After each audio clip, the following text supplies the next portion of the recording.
Bienvenidos, esta es una nueva edición de Informe Diario.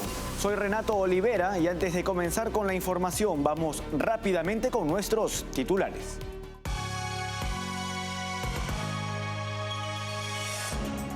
En Colombia, según la encuesta de Polimétrica realizada por Cifras y Conceptos entre el 30 de mayo y el 10 de junio, el 61% de los ciudadanos rechaza la propuesta del presidente Gustavo Petro de convocar a una asamblea constituyente. En medio de una crisis económica y sanciones por parte de Occidente, Vladimir Putin, presidente autoritario de Rusia, puso condiciones para un alto al fuego inmediato con Ucrania.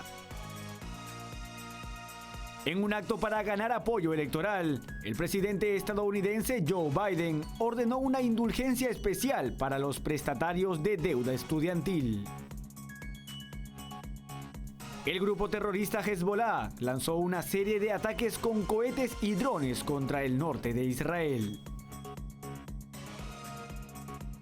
Comenzamos con el desarrollo de la información. La dictadura de Daniel Ortega en Nicaragua ha intensificado su represión al cancelar otras 15 asociaciones y fundaciones, incluyendo el Instituto Tecnológico Victoria, una institución de educación superior.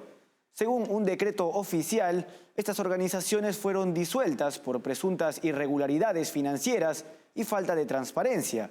Desde las protestas antigubernamentales de 2018, que dejaron más de 300 muertos, el régimen ha clausurado 3.494 ONG y 29 universidades, buscando mantener un control absoluto. En Nicaragua, la dictadura de Daniel Ortega ha intensificado su campaña de represión al cancelar otras 15 asociaciones y fundaciones, incluyendo el Instituto Tecnológico Victoria, una institución de educación superior. Según un decreto publicado en el diario oficial La Gaceta, estas organizaciones fueron disueltas debido a presuntas irregularidades financieras y falta de transparencia en la gestión de fondos. El Instituto Tecnológico Victoria, registrado en el 2018, fue acusado de no reportar donaciones a tiempo y mostrar inconsistencias en sus estados financieros. Entre las otras organizaciones afectadas se encuentra la Fundación de Familias en Apoyo a Personas con el Trastorno de Espectro Autista, la Fundación para la Promoción del Consumo Responsable y Estilos de Vida Sano y la Asociación Departamental de Tiro con Arco Managua. Esta ola de cancelaciones se enmarca en la continua represión política del régimen orteguista desde las protestas antigubernamentales del 2018, que cobraron más de 300 vidas en enfrentamientos con las fuerzas oficiales, según informes de la ONU. Desde las protestas del 2018, se estima que 3.494 ONG y 29 universidades han sido clausuradas en un intento del gobierno por mantener el control absoluto del país. Este ambiente de represión ha afectado también a medios de comunicación independientes, activistas y líderes religiosos, quienes denuncian violaciones sistemáticas de los derechos fundamentales en Nicaragua. En Colombia, según la encuesta de Polimétrica realizada por Cifras y Conceptos entre el 30 de mayo y el 10 de junio, el 61% de los ciudadanos rechaza la propuesta del presidente Gustavo Petro de convocar a una asamblea constituyente. Esta consulta, que incluyó a 1.607 personas de las 4 ciudades más grandes del país, revela una imagen deteriorada del mandatario de izquierda radical, cuya aprobación se mantiene en un 38%. Desde marzo, Petro ha promovido la idea de una constituyente, especialmente cuando su reforma a la salud quedó estancada en el legislativo. Aunque ha mencionado referendos constitucionales y el acuerdo de paz de 2016 como vías para realizar cambios, la mayoría de los colombianos, incluidos destacados constitucionalistas y expresidentes, se oponen a esta iniciativa. Juan Manuel Santos, Humberto de la Calle y otros expresidentes como Ernesto Samper, César Gaviria, Iván Duque y Álvaro Uribe han criticado duramente la propuesta. Una constituyente podría poner en riesgo el Estado de Derecho y la estabilidad del país. Por eso, suele ser una medida introducida por líderes del socialismo del siglo XXI para subvertir la democracia. Además, la encuesta muestra una baja aprobación de otros miembros del gabinete, con la vicepresidenta Francia Márquez y el ministro de Salud, Guillermo Alfonso Jaramillo, entre los más desaprobados. Mientras Petro sigue insistiendo en la constituyente, el apoyo popular y político a su gobierno sigue disminuyendo. En Venezuela, el candidato presidencial de la oposición, Edmundo González Urrutia, afirmó que de ganar las elecciones presidenciales del 28 de julio, trabajará por el rescate de las instituciones públicas y una política económica que permita salarios dignos para los ciudadanos. Delsa ha tenido algunas expresiones muy favorables para explicar lo que se trata con la unidad democrática. Con la unidad vamos a abrir las puertas de las cárceles para libertar a los presos políticos.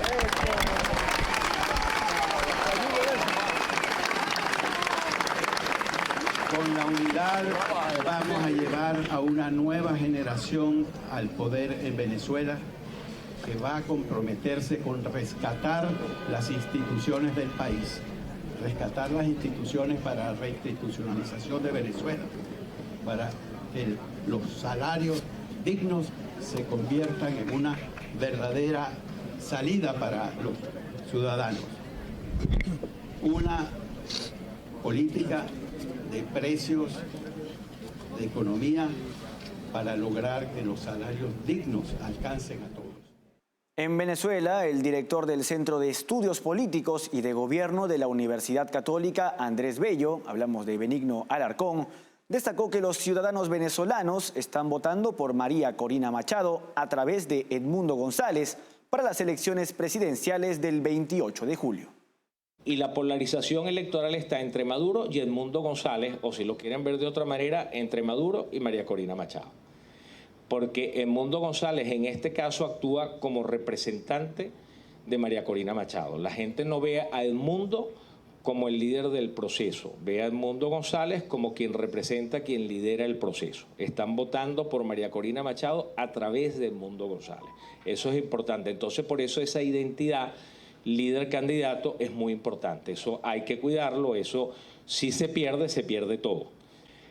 Hay consenso sobre la candidatura unitaria de Edmundo González, hay apoyo del liderazgo y apoyo al candidato, o sea, hay ambas cosas.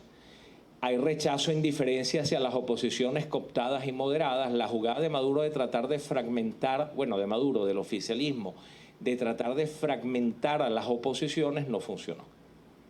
Sencillamente no funcionó. Yo dudo que todas esas candidaturas juntas lleguen a sumar el 10%. A ese nivel estamos. Hay una pérdida de apoyo político y competitividad electoral. El gobierno ya no tiene la capacidad para competir en el pasado, no tiene el apoyo que tenía en el pasado, pero para rematar hay un desmantelamiento de la maquinaria electoral y de control social. En buena medida por falta de recursos. En buena medida es un efecto de las sanciones. O sea, a falta de recursos, estas maquinarias se han deshecho, no hay cómo mantener una maquinaria cuya lógica era clientelar, te mantengo allí porque te pago, porque te doy cosas, y hoy en día eso se ha ido a menos. Momento de una pausa en Informe Diario, no se muevan, que regresamos con más información. Café Sombra de Pino. Un café diferente que crece a la sombra de pinos en Villarrica. Ya lo saben, Café Sombra de Pino. Un café premium al alcance de todos.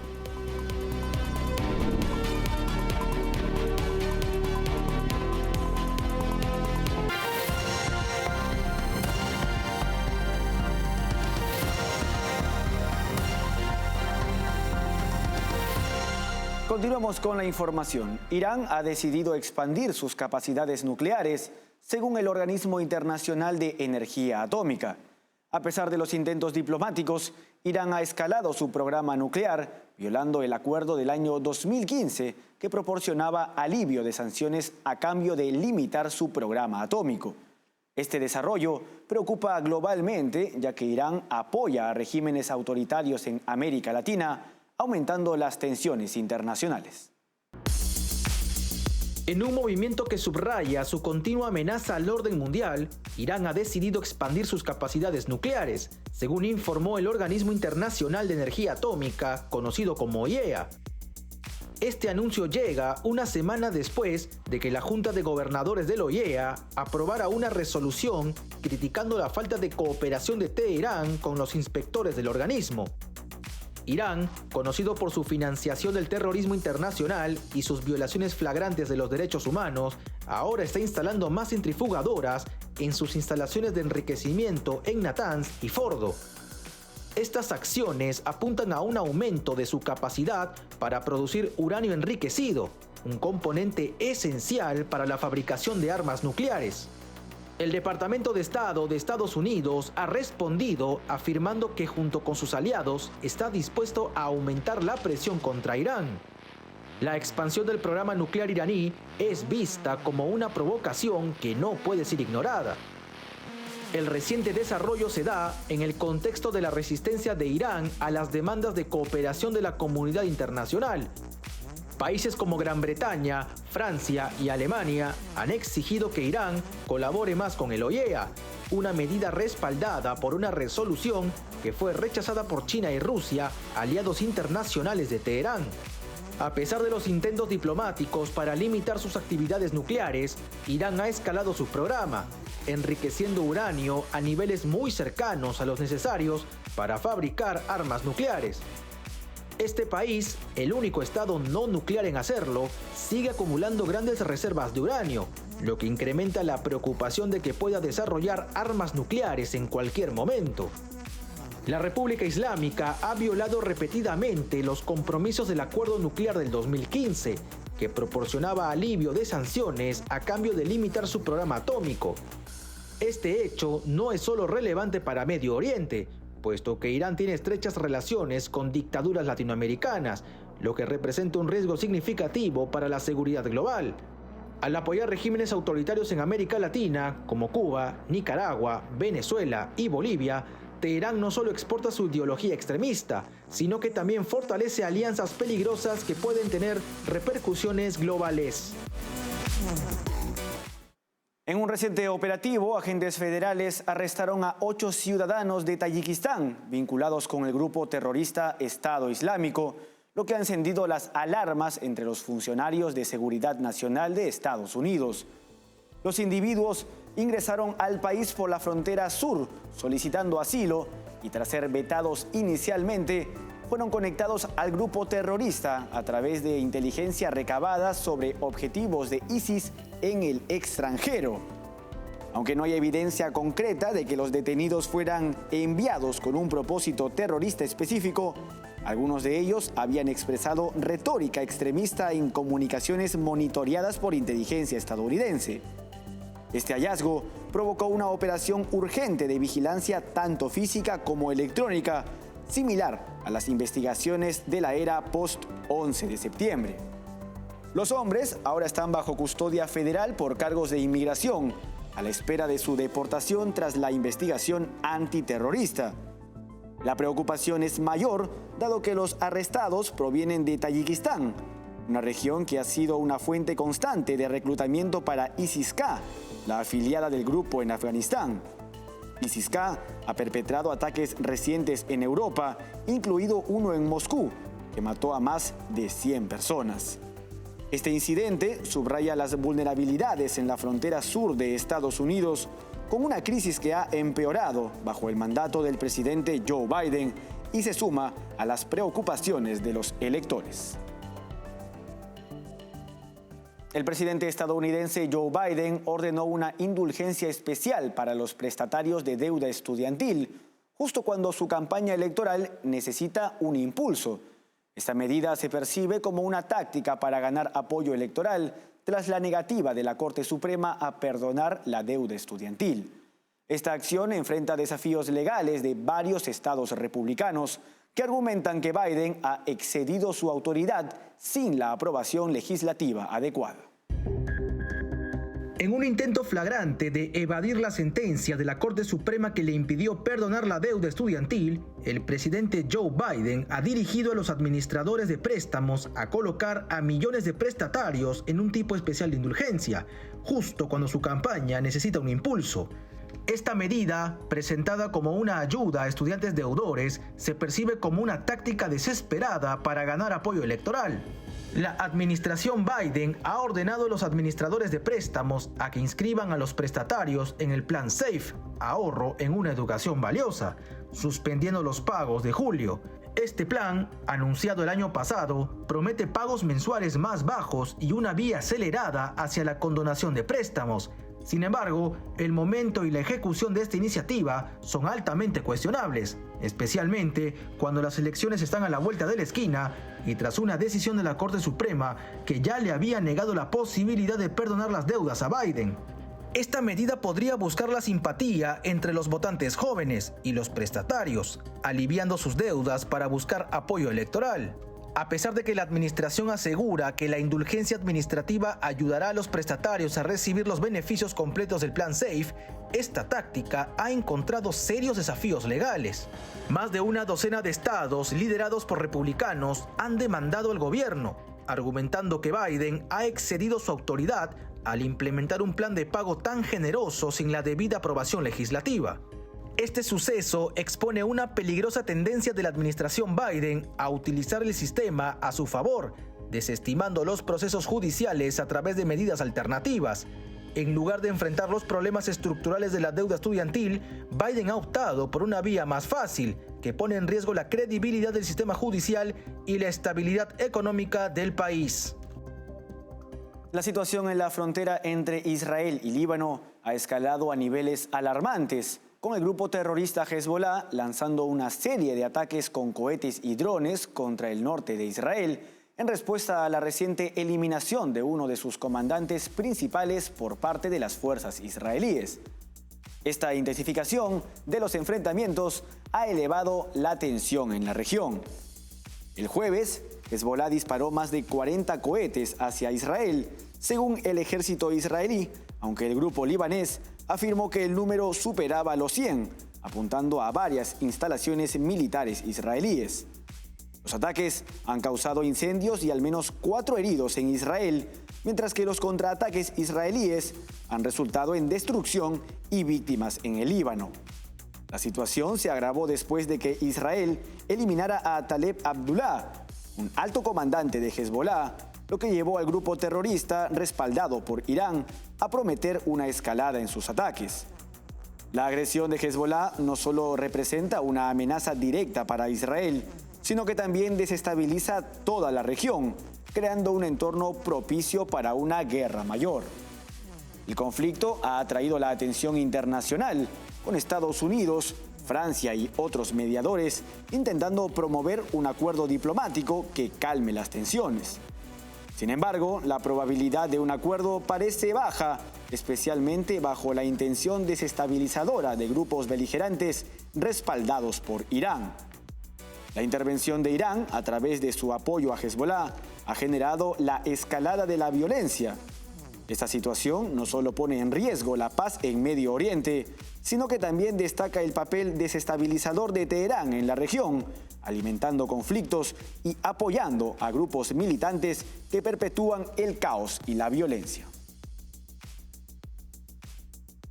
En medio de una crisis económica y sanciones por parte de Occidente, Vladimir Putin, presidente autoritario de Rusia, realizó una propuesta para el alto al fuego con Ucrania, condicionada a que el país liderado por Volodymyr Zelensky renuncie a 4 regiones ocupadas: Donetsk, Lugansk, Zaporilla y Gerson, además de su aspiración de ingresar a la OTAN.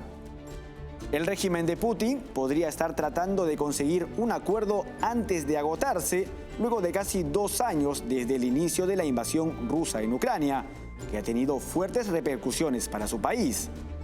Rusia vive una crisis económica por el exceso de gastos militares y las importantes sanciones de Occidente, que cada vez afectan más a su economía. Además, Estados Unidos y aliados han dado autorización a Ucrania de utilizar sus armas para atacar a objetivos militares que se ubiquen dentro de Rusia. Las demandas de Putin no han tenido respuesta de Ucrania hasta el momento, pero anteriormente el presidente Volodymyr Zelensky había resaltado que para que haya acuerdo de paz, deberán recuperar completamente todos los territorios ocupados por Rusia. Zelensky también enfatizó que la retirada total de las fuerzas rusas es fundamental para cualquier negociación seria.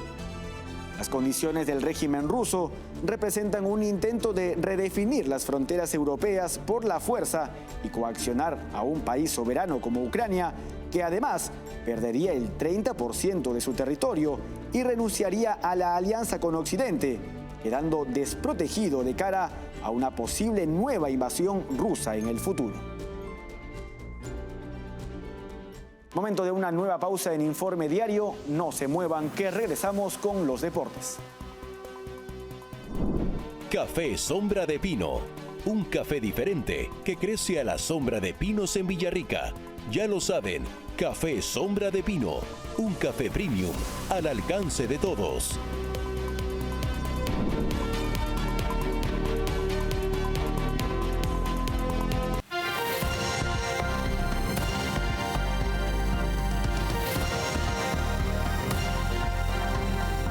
Regresamos con Informe Diario. Es momento de los deportes con Stephanie Álvarez.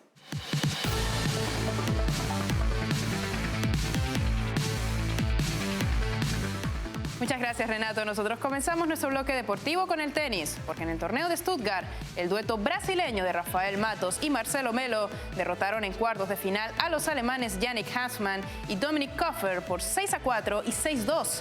Así los sudamericanos avanzaron a las semifinales de este torneo ATP 250. Los brasileños Rafael Matos y Marcelo Melo continúan su camino en el ATP 250 de Stuttgart en Alemania, asegurando un lugar en las semifinales del torneo. Los tenistas derrotaron al dúo compuesto por los alemanes Hoffmann y Koepfer.